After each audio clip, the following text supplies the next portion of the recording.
All right. Hello, hello, hello, everybody.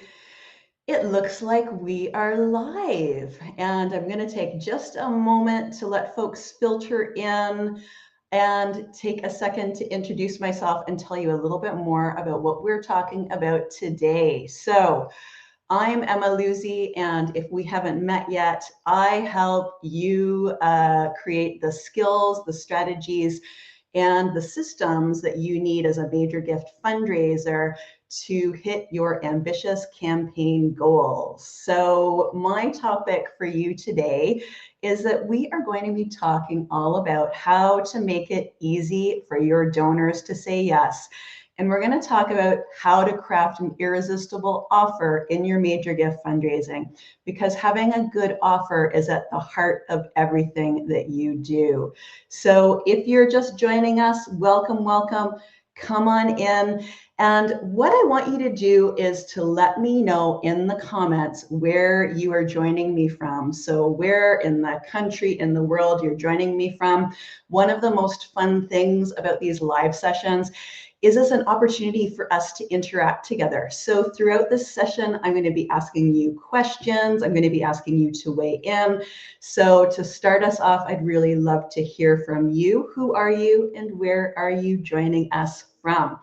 And while you're going ahead and doing that, and also, if you aren't joining us live and you're catching up on the replay, I wanted to say welcome as well. I know not everybody has a schedule where they can join us live, and I know a lot of folks catch up on these recordings afterwards. So welcome to you as well. I want you also to go ahead and comment, and you can use the hashtag replay. I always come back to these sessions to make sure I'm answering all of your questions. So you are welcome. Hello, Emily. I see Vera joining us from Toronto. Emily's joining us from Peterborough. While you're letting us know where you're joining us from, I am going to talk a little bit about what inspired this session today. So a couple of weeks ago, I asked on LinkedIn, I did a poll, and I asked, what do you find the biggest challenge is that you're having when it comes to booking donor meetings? Because I'm hearing from a lot of folks that booking donor meetings, booking prospect meetings is increasingly difficult. And the number one challenge that people tended to have was that they were not having donors responding. So they were issuing invites, they were connecting with folks, and they were not responding. So that is what inspired this session today, because at the heart of it, there's a really important mindset shift that I'm hoping that you'll leave this session today with. And that is, every touch point, every interaction you have with a donor is actually an offer. You're making an offer, whether it's compelling or not, whether you're asking them to book a meeting or making $1 million solicitation. At the heart of it is an offer. So my hope today is that I help you make a more compelling offer. I'm going to be centering some of this around booking donor meetings, but these tips that I have for you today can be used at every stage of your major gift relationships in order to make your offers to your donors more compelling. So hello, folks, as you're joining us. I see people coming here from Carol, Terry, Megan. Welcome, welcome, welcome. Come on in. If you're just joining us now, let me know where you're joining from. And I'm going to go ahead and dive in, because I always like to keep these sessions, if you're new to these sessions, I always like to keep them to a tight 30 minutes, because I know that you have busy schedules. So I'm going to go ahead and get started and dive in. And I'm going to talk first about some common mistakes that I see being made and some of the reasons that you may find that your meeting requests are getting ignored. So number one, I think one of the most common things that we lead with, that we offer when we're asking donors for a meeting, is the classic organizational update. So-and-so, I would love to meet you and update you on all of the programs we've been up to, or update you on the impact that your gift is having. And that's not wrong, but I think there's an opportunity for that to be strengthened. That's a very common approach, the sort of leading with an organizational update when asking for a donor meeting. And there's so much more opportunity there in terms of fine tuning it when you're thinking about making an irresistible offer to your donors in the context of booking a meeting. Another variation on that theme that I see is really making the invite all about the organization. So not only are you offering an update on, what you've been up to and your programs and services, but you're really making that invitation or that communication center around your organization and your nonprofit. If you've been following me for a while, you may have heard me talk about the fire hose effect. Now, what the fire hose effect is when you think about all of your programs, your stats, your accomplishments, your awards, everything that makes the organization outstanding, which is great. And then you kind of point that information at the donor and you spray. So, as I often say with fire hoses, they tend to push the donor away as opposed to draw them more closely to you. So we want to also make sure that we're not unintentionally falling into that fire hose effect when we are trying to book meetings. And I understand why that happens. We really want to try and establish a sense of legitimacy and accomplishment on the part of the organization, but it doesn't always work, especially in an early context with donors. So we want to make sure that we are not turning the fire hose of information onto the donor as well especially when we're just initiating those relationships. So those are a couple of mistakes. I'd say the third one is, so we've got over focus on organizational updates and the fact that unto itself is not necessarily a super compelling offer. We've got the information fire hose when you really lead with the organization's accomplishments, awards, and statistics. And finally, you have being a little vague or lacking in purpose in your invitation or your offer to donors. And I'm going to talk more specifically about that in a moment. When I talk about how to make an offer irresistible, I'm going to give you a step-by-step framework and a lens that you can look at through your offers and your invitations through. But I find, generally speaking, like we tend to be a bit vague or not clear enough about the purpose of the invitation to the donor. Okay, so those are 3 mistakes. And to start off with, I actually want to hear from you. I want you to reflect on the last time you asked a donor for a meeting and think about, like, are you making an offer that you feel like is as compelling as it could be? And is it an offer you would actually accept yourself? So I want you to go ahead and think about that. If you're particularly brave, and I hope some of you are, if you actually have examples of meeting invitations that you've sent to donors, they would need to be pretty brief because we have a brief amount of time here today. If you want to drop that in the comments, make sure you've anonymized it, of course. But if you wanted to drop that invitation or that offer you're making in the comments, I can actually, at the end of this session, give you some live feedback on how you can take action to improve that offer. So that is my offer to you. If you're feeling brave and you'd like to do that, go ahead and I can give you some live feedback on that. And even if you're not including that offer, I'd like you to think back on the last offer that you made and think, how compelling is that? And let me know in the comments. Is it a compelling offer, or do you have a little bit of room for improvement? And the great news is most organizations and fundraisers do have room for improvement. And the room for improvement means that you can actually be making an offer that's much more compelling and subsequently see your response rate increase significantly once you start making some really simple tweaks, because you don't need to reinvent the wheel once you make some really simple tweaks to your meeting invites. So go ahead, don't be shy. Go ahead and let me know in the comments.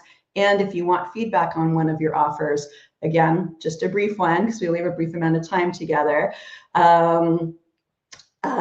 Yes. Oh, I love this. Okay, Stephanie's shared an example. So I'm going to come back to this, Stephanie, for sure, after I share what makes an offer irresistible. And I am going to give everybody live feedback. This is going to be so much fun on how to make your offer more irresistible. So I'm going to go ahead and tell you a little bit about the framework I've created. You can use this to look at any offer that you're making to a donor to help you fine tune it. And I call this the CLEAR framework. It's one of those acronym related frameworks. I find it really helps me remember things to have an acronym. So the CLEAR framework on making an irresistible offer.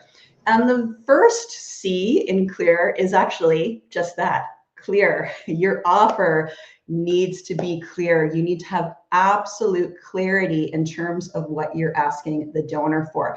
If the donor does not immediately understand what you're asking for, you've already lost momentum there, right? You may have heard the phrase, a confused mind says no. So making sure that you're really clear in your offer is absolutely important. Here's an example. Oh, I'd love to touch base soon and share some updates with you. Okay, not super clear in terms of like what you're asking me or what the call to action here is.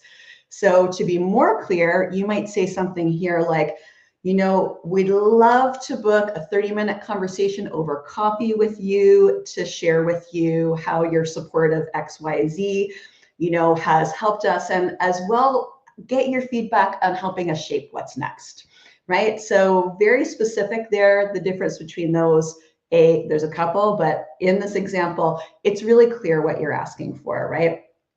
I'll give you another example. In my invitations, especially my early invitations to donors where we're just meeting and I'm understanding their motivations, what I will often say is the purpose of this meeting is not to ask you for money, because this is a barrier for a lot of donors. We've trained them through our behavior as fundraisers to think every time that we reach out, we're going to solicit them. So I like to be clear sometimes, especially if I am asking for advice, feedback, input, help shaping an upcoming campaign.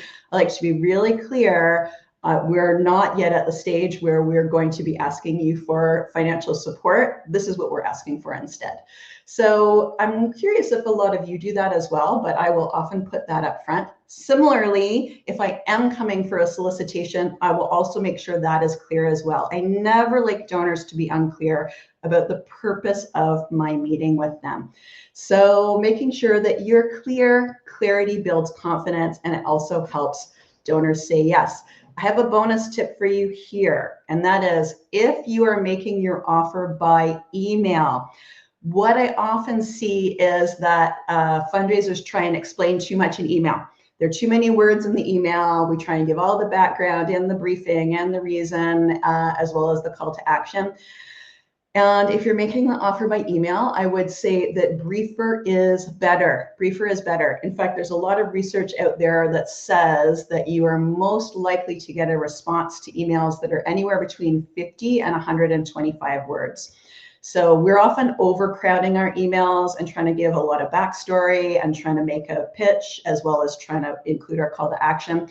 So I just want to caution you there when you are making that offer by email and not by email alone. We'll talk about that in a moment as well, that you want to make sure that you are brief and clear. Brevity is not always better when it comes to offers, but it is definitely better early on in the relationship, I would say for sure, especially if your goal is to book a meeting with the donor. Okay, or have a simpler call to action, right?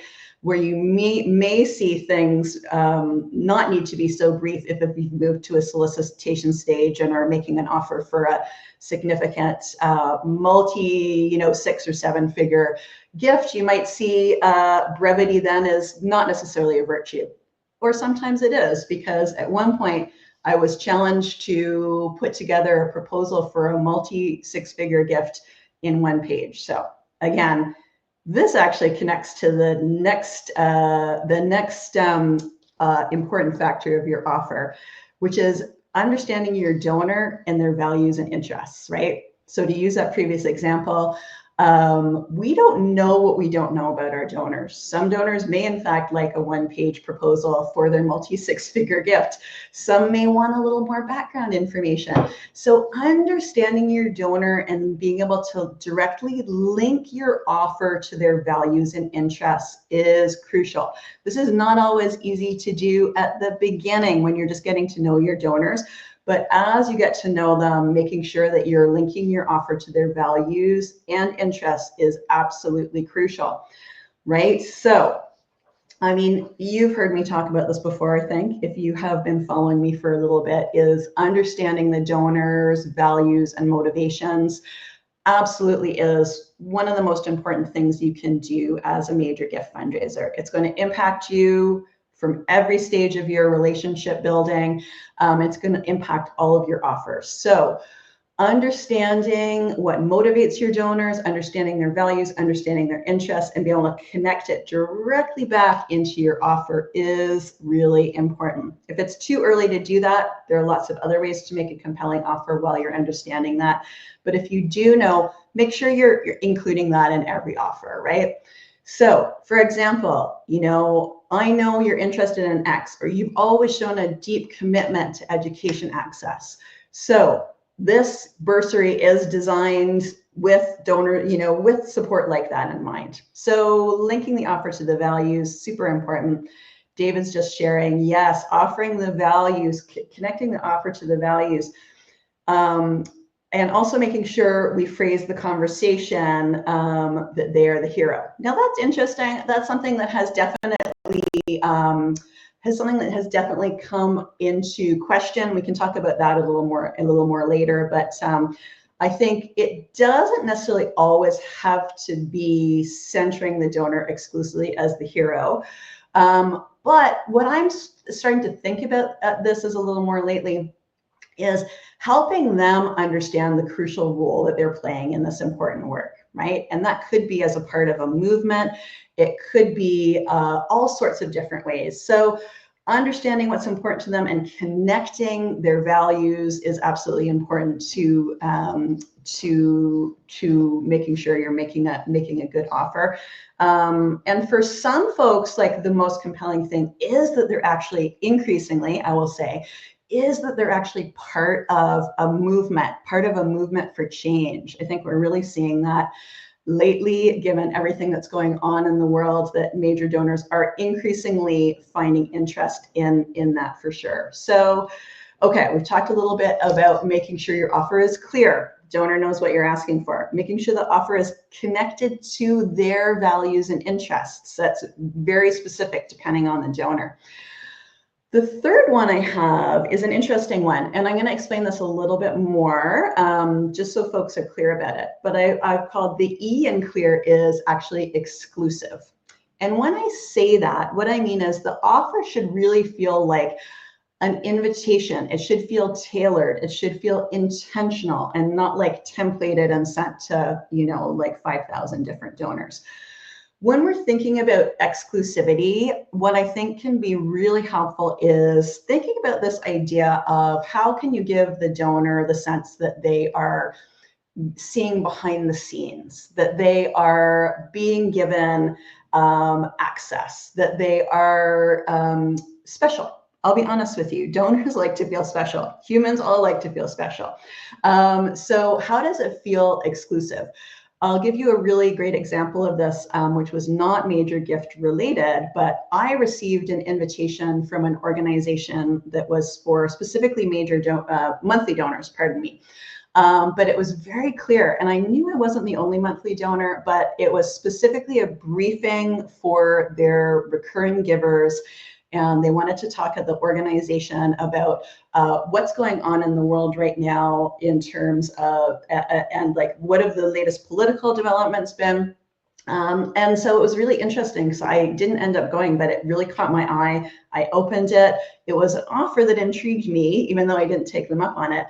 And it's an offer that had a big impact on me, even if I didn't go to the briefing, because I was thinking, oh, I already know now that this organization is taking action. They're experts in their field. It was very interesting because they framed themselves as experts and leaders in their field without actually turning the fire hose on me. So that was very interesting. So that was an example of an interesting offer that felt very exclusive, even though it wasn't necessarily exclusive. I'm sure I was one of hundreds of thousands, how many monthly donors, but it did feel like it was very nicely tailored to feel like I was kind of being let into something, and getting a peek behind the scenes and understanding like what's the latest news, what is going on around this issue. So that's a really great example. I think in a lot of ways we can do this with our major donors is Again, inviting them behind the scenes to something, whether that's to like a small group briefing. It can even be the way that we're framing things. For example, we're speaking with just a small handful of our top or long-standing supporters before this goes public, because we really want to get your input. We want to get your thoughts on this phase. So just making it feel special for folks, making it feel exclusive. And this can be done, as I demonstrated, even if you are contacting a larger number of people, because it can have that kind of letting people behind the scenes sense of things, right? Or giving people a taste of something that's not necessarily going to be public yet. So thinking about how to make it feel exclusive, how to make it feel special, is always going to strengthen your offer. All right, I'm keeping an eye on the time. Oh my goodness, this time all together always goes by so quickly. Okay, the A in clear, and I'm going to go through and recap this at the end, is actionable. We want our offer to be actionable. And I will often refer to a call to action, right? A call to action. And I think this is often like pulled from our marketing communications and direct marketing, but it's so useful for us to be thinking about as relationship fundraisers and frontline fundraisers is, what is our call to action in this invitation, right? We don't want to leave our donor wondering what to do next, right? We want to be clear. We also want to make it easy to say yes to taking action. So I always recommend that your offer includes a clear and simple next step. Okay, so you may ask directly, can we book 20 minutes this week or next, right? It's clear, it's actionable, you're being very specific about what you want. So that is very important as well, is what are you actually asking them? What are you actually asking them to take action on? What is your call to action? And make sure that's not buried in many, many, many, many words, especially if you're emailing. Okay, finally, the R is relevant and or timely. I will say relevant and timely. So your offer needs to be relevant. And when I say that, timing matters. You don't always know what's going on with your donor, but making sure your offer is timely and connected with what's going on in the world, making sure, right, you're sending the right offer at the right time is absolutely crucial. You can, for example, connect your offer into a new federal budget announcement. Like how do you make it feel timely and urgent?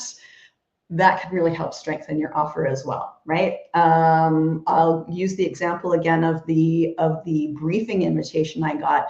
It was very much connected into what's happening right now. What are the headlines in the news? So it felt super relevant and timely, in addition to feeling exclusive, because it was really connecting me in with like the headlines almost of the day, if you will. So making sure that you're bringing in relevance and timeliness into your offer is super important. So I'm going to recap that super quickly. We talked about the framework of making sure your offer is clear, right? That it's clear. I'll add brief. You want to be thinking about brevity, not always applicable, but some of us use lots of words and we could use fewer words, especially when we're making an offer on email. So we're clear. The donor immediately understands what we're asking for and what we're not asking for. It's directly linked to their values and interests, right? And if you don't know their values and interests yet, it's linked to a common motivation. For example, a lot of us really enjoy being asked for advice or input or sharing our opinion. So, that's an interest of many donors if you don't know specifically what their interests and their values are yet. It's exclusive, that your offer is really feeling like an invitation. If you can help them feel like they're seeing behind the scenes or having access to something that's special, that can really be helpful. It may not always be applicable, but it's an extra layer that can help your offer be irresistible. It's actionable, so the donor knows exactly what you're asking them and what step you want them to take and how they can take it after they receive your connection. And finally, it's relevant and timely. So if possible, you've connected it in to what's happening right now, whether it's with the donor in the donor's life, whether it is what's happening in the headlines. You've made it as relevant and timely as possible.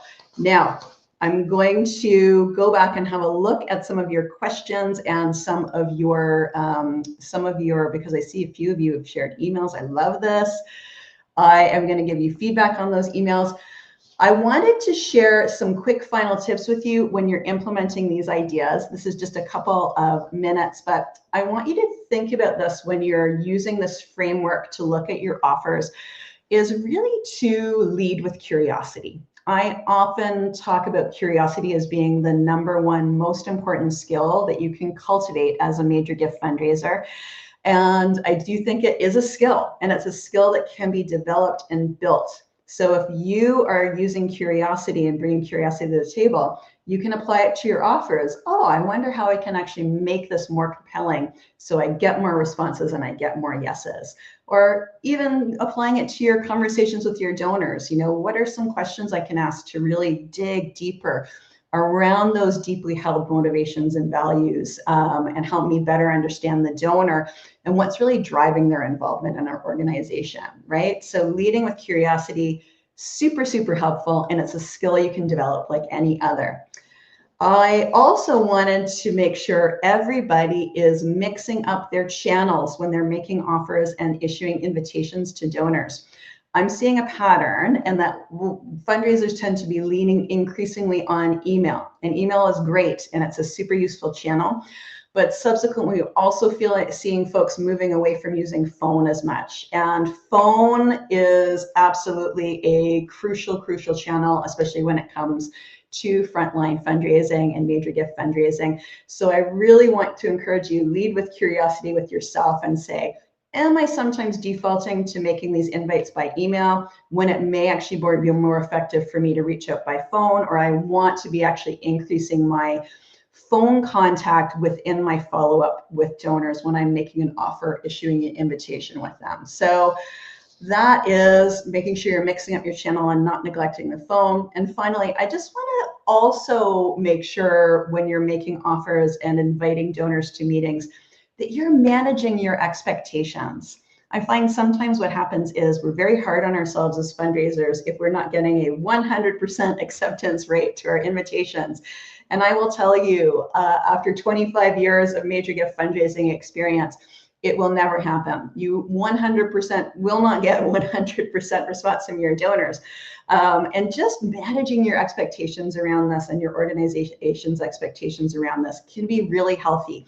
Is we could craft the most compelling offer ever, and we are still actually not going to get everyone saying yes to it. The key really is to get that offer and put it in front of folks and recognize you're going to probably be able to increase your response rate, but you're not going to end up getting it perfect, and I'm never going to get 100% of folks saying yes. So hopefully that's helpful. We have a couple minutes. I'm going to look through some of the really quick comments you've made and provide a little bit of feedback. While I do that, what I do want to know is, especially if folks need to scoot pretty quickly, I do want to know and hear from you. I want to hear one small change you think you are going to make after hearing the session today. What's one small tweak you might want to take away and make to your offers? I'd love to hear that. And I'm also going to make sure, as I give feedback on this, that everybody knows how to stay in touch with me, because I do these live sessions on at least a monthly basis. And I share invites through my emails, and my newsletter is called the Major Gift Insider. So if you want to be updated on these sessions, as well as get all sorts of other great free resources, I really encourage you to subscribe, and it's blueskyphilanthropy.com/subscribe. Wanted to touch on all of that so we didn't run out of time, because I see some juicy things to give feedback on here. And I wanted to respect that folks may not be able to stay past the half an hour mark. All right, my friends. So yes, let me know what is one thing you're taking away from the session that you would like to change about making your offers, whether those are donor invitations to donor meetings or otherwise.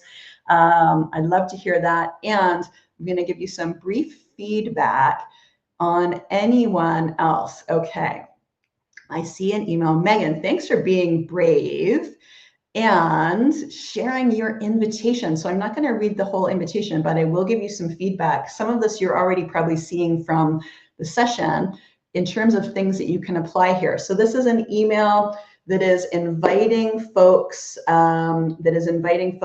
to get engaged with this particular organization. In this case, a Canadian independent news organization.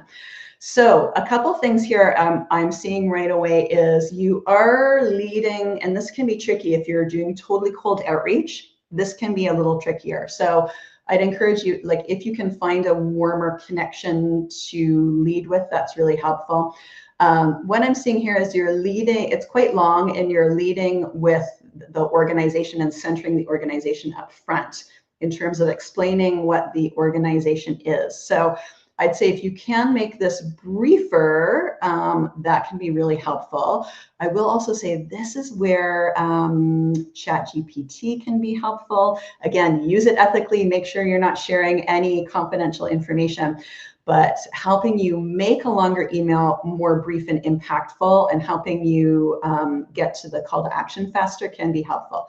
So I would say if you can make it briefer, find a way, if you can find a way not to lead first with the organization, that can definitely be helpful. Hold on, I don't know. Yes, so I'm not saying the whole thing, but I would say those are two things, is trying not to lead with lots of information about the organization and making sure you're keeping it brief and getting more quickly to your clear call to action. I think that can be helpful. And I think ChatGPT or other AI support can actually be really helpful in giving you some ideas on how to make things briefer and tighter, and how to get to your call to action more quickly. All right, let's see what other information. Yes, yes, Emily's sharing a good tip, which I'll also read out here. So she may use the phrase, you, speaking to a donor, have told me that X is important to you, and I'd love to share with you what's going on right now with the project in this area right now. I love that as leading into, you're leading into it. You're front loading the donor's values and interests here, which is great. I think this is excellent. And I think what you can probably do is really like supercharge this by adding in one or more of the elements that we talked about today. For example, like, is there an exclusivity element that you can add in? Is there a timeliness element you can add in, timeliness/relevance area you can add in? So this is the great thing about fine tuning your offers, is your offer may actually already be serviceable and doing well, and there are ways you can supercharge it, I would say, right? Is what are some of these boosters that you can add into your offer to help folks really say yes with greater ease? I'm just scrolling through to see if I've missed anybody. Hello, okay. Stephanie said, I'm not going to offer to give them an update. Again, as we saw, like sometimes offering them an update, if it's purely stewardship, offering them an update can be useful, but I would say you want to make sure it's really couched in the other effective parts of an offer, right? Is that it's really closely tied into their interests, their motivations, and their values. And if we don't know that yet, I wouldn't necessarily lead with an update. Okay. Yes, let's sprinkle in more call. Emily was saying one of her takeaways is, I'm going to check about the relevancy, timeliness for international holidays. This is also good. That's a great way, right? Like we're heading into the summer season, so that makes it relevant and timely as well for a lot of donors. They may be on the road in July and August. I always like to say, listen, just because it's summer doesn't mean folks are automatically not available. Don't make that assumption. But that's a like simple, relevant, and timely acknowledgement that you can make as well. And going back to sprinkling in calls, absolutely. I think calls are really important. Some donors do love to chat on the phone, and that's a great way to make that connection. Nicole's takeaway was focusing on being clear and brief and finding ways to increase a sense of exclusivity. I love this. And again, these can, somebody said sprinkle. I love this. These can kind of be, it's like sprinkling magic, irresistible offer dust on your emails and your offers, because these are really easy ways to boost the chances that your donors are going to say yes. Emily is going to be way more specific, giving a time commitment or window and 1 or 2 clear objectives. I love this, Emily. This is such a good, clear takeaway. David was sharing Gemini AI is free for nonprofits with your free Google Workspaces account for nonprofits. I have to be working more in Gemini because I actually run my business from Google Workspace and G Suite. It used to be called G Suite. So I am going to explore this as well. And I think definitely making sure that, sorry, I am just going through all the comments to make sure. Yeah, using AI. Oops, sorry, I'm sharing. I'm clicking too many buttons here. This is you should see behind the scenes here to take you behind the scenes. It's like mission control here in StreamYard, which is how I stream to LinkedIn. And I've got comments coming down here and I've got windows popping up here. So yeah, there's a lot going on over here. And yes, I should actually do that. You can actually share comments on the screen, which might be useful for folks for sure. But yeah, exploring definitely using AI just to like fine tune your emails. I find it very useful for helping it if you tend to write long, helping me to keep things briefer and also to get to the point more quickly.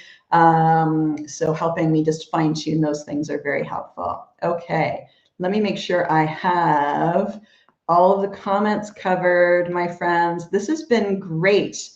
Oh, Stephanie, I missed Stephanie. Sorry, are you still here, Stephanie? Thank you. I did see that. I didn't scroll back up. Okay, Stephanie, thank you. Okay, so Stephanie's email, hopefully you're still here, Stephanie. Stephanie's email, brief email said, welcome back. We'd love to stop by for a visit to properly thank you. Let us know when it might be convenient for you. I've CC'd my assistant so that she can help us find a time. Okay, great. Here's a couple of things I love about this is you've made it easy in the sense of you've involved your assistant in this. So that will make things easier to find a time. I think you can be a little more clear in terms of the purpose of the meeting, right? Is like what kind of response you may get here is, depending on the donor, I don't need to meet to be thanked, right? I don't need to meet to be thanked. That's fine.